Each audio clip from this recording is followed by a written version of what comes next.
ناظرین گرامی السلام علیکم ورحمۃ اللہ وبرکاتہ۔ سیدھی بات کے تازہ ترین پرائم ٹائم میں آپ لوگوں کا استقبال ہے۔ ناظرین گرامی، میں انصار عزیز ندوی ایک بار پھر آپ لوگوں کے سامنے ہمارے سلسلہ وار عناوین کے تحت پیش کی جانے والی سنگل عنوان کے پرائم ٹائم میں آپ لوگوں کا استقبال ہے۔ ایک بار پھر میں آپ لوگوں کے سامنے ایک اور اہم ترین موضوع جو ہماری اس وقت کے الیکشن میں بہت زیادہ پیش کیا جا رہا ہے اس کو آپ کے سامنے پیش کروں گا، اس کی تفصیلات۔ پہلے تو ریزرویشن اور اس سے پہلے کرناٹک حکومت کا یہ فیصلہ کہ وہ مسلمانوں کو ایسے زمرے میں شامل کیا گیا جس میں جو ہے اسی کے مطابق آپ کو ریزرویشن دیا جائے گا، لیکن پسماندہ ذات قرار دیا گیا ہے مسلم برادری کو کرناٹک میں۔ اس کے بعد جو اشکالات ہوئے، اس کے بعد مختلف لیڈران کے ذریعے سے جس طرح سے کانگریس حکومت کو نشانے پر لیتے ہوئے مسلمانوں کے حقوق کو اور ہندوؤں کے حقوق کو نکال کر کے، دلت حقوق کو نکال کر کے جو ہے مسلمانوں کو OBC کوٹا میں شامل کر کے ان کے حقوق دیے جانے کے جو جھوٹے وعدے کیے جا رہے ہیں، کیوں ہو رہا ہے، اس کی کچھ تفصیلات میں آپ کے سامنے رکھنا چاہتا ہوں۔ دراصل قومی کمیشن برائے پسماندہ طبقات NCBC جس کو کہا جاتا ہے، مسلم طبقے کو جامع تحفظات فراہم کرنے پر کرناٹک کے چیف سیکریٹری کو سمن جاری کرے گا۔ اس کے صدر نشین ہنس راج اہیر نے اس بات کا اظہار کیا تھا۔ NCBC نے تحفظات کے مقاصد کے لیے پوری مسلم برادری کو پسماندہ ذات قرار دینے کرناٹک حکومت کے فیصلے پر تنقید کرتے ہوئے کہا کہ اس طرح کی جامع زمرہ بندی سماجی انصاف کے اصولوں کو کمزور کرتی ہے۔ UNI کے بموجب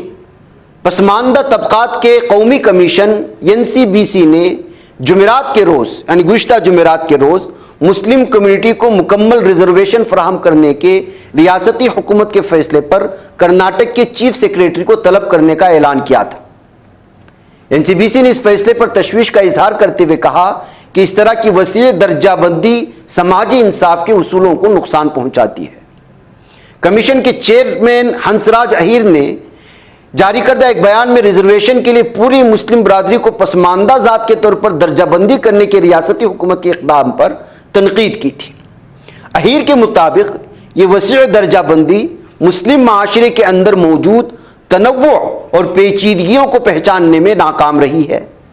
انہوں نے کہا اگرچہ مسلم کمیونٹی کے اندر واقعی پسماندہ اور تاریخی طور پر حاشیے پر رہنے والے طبقات ہیں، مسلم معاشرے کے اندر پورے مذہب کو پسماندہ سمجھنے سے تنوع اور پیچیدگیوں کی اندیکھی ہوتی ہے۔ NCBC نے ریزرویشن پالیسیوں کے لیے ایک باریک نقطہ نظر کی ضرورت پر زور دیا جو مختلف کمیونٹیز کی مخصوص ضروریات کو مد نظر رکھے۔ اس معاملے پر ریاستی حکومت کے جواب کے باوجود کمیشن نے اسے غیر اطمینان بخش پایا اور فیصلے پر وضاحت کے لیے چیف سیکریٹری کو طلب کرنے کا فیصلہ کیا۔ ناظرین، کرناٹک کے پسماندہ طبقات کے بہبود کے محکمے کے اعداد و شمار کے مطابق مسلم کمیونٹی کے اندر تمام ذاتیں اور برادریوں کو پسماندہ طبقات کی ریاستی فہرست میں زمرہ 2B کے تحت سماجی اور تعلیمی لحاظ سے پسماندہ طبقات کے طور پر درج کیا گیا ہے، یعنی جس کو OBC کہا جاتا ہے۔ یعنی سماجی طور پر جو پچھڑاپن ہے، پسماندگی ہے، اس کے لیے مخصوص جو ریزرویشن ہے اس سے یہ مسلمان فائدہ اٹھائیں گے، اور دوسری تعلیمی اعتبار سے جو پسماندگی ہے اس کو دور کرنے کے لیے OBC کو دیے گئے ریزرویشن کے تحت مسلمان فائدہ اٹھائیں گے۔ اس کا یہ صاف مطلب ہے۔ یہ درجہ بندی انہیں ہندوستانی آئین کے مطابق تعلیمی اداروں میں داخلوں، سرکاری ملازمتوں کی تقرریوں اور ریزرویشن فوائد حاصل کرنے کے قابل بناتی ہے۔ قابل ذکر بات یہ ہے کہ کرناٹک نے بلدیاتی انتخابات میں مسلمانوں سمیت پسماندہ طبقات کے 32% ریزرویشن فراہم کیا ہے، اور 2011 کی مردم شماری کے مطابق ریاست میں مسلمانوں کی آبادی 12.92% ہے۔ ظاہر سی بات ہے کہ اتنی بڑی آبادی کو پسماندہ رکھنا، ظاہر سی بات ہے کہ مسلمانوں کو کرناٹک میں جس طرح مودی یہ کہہ رہے ہیں کہ مذہب کے نام پر ریزرویشن نہیں دیا جائے گا، اب مسلمانوں کو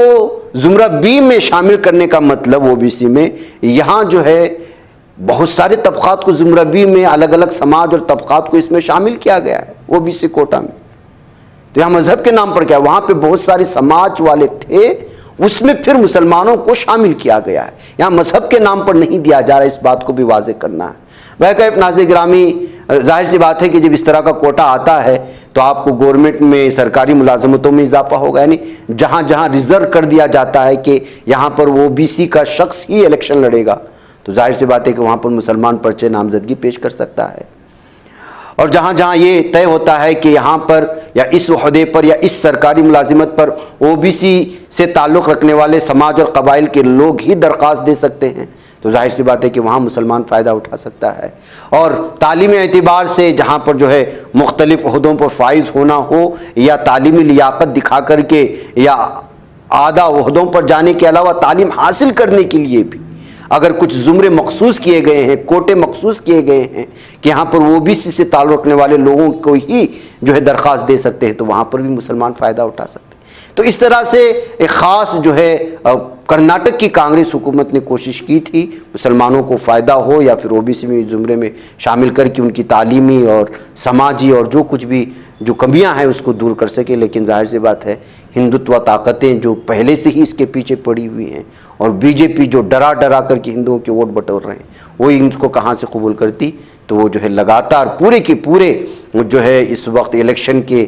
مدعا ہی بی جے پی نے جو ہے مسلمان اور جو ہے یہ ریزرویشن کو بنا لیا ہے۔ بہرکیف یہ کچھ تفصیلات تھے ناظرین گرامی جو آپ لوگوں کے سامنے رکھنے کی کوشش کر رہا تھا کہ اکثر لوگ او بی سی زمرے میں شامل کرنے کی وجہ سے مسلمانوں کو کیا فائدہ ہوگا، اس کی تفصیلات کیا ہیں، یہ سمجھ نہیں پا رہے تھے۔ یہ اس کی حقیقت ہے۔ مجھے اجازت ہے۔ السلام علیکم ورحمۃ اللہ وبرکاتہ۔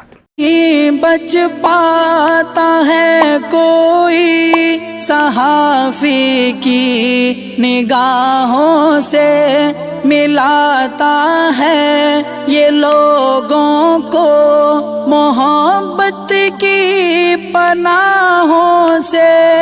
کرم اور درد مندی کا ہے ایک سنسار سیدھی بات، عزیمت جرأت و ہمت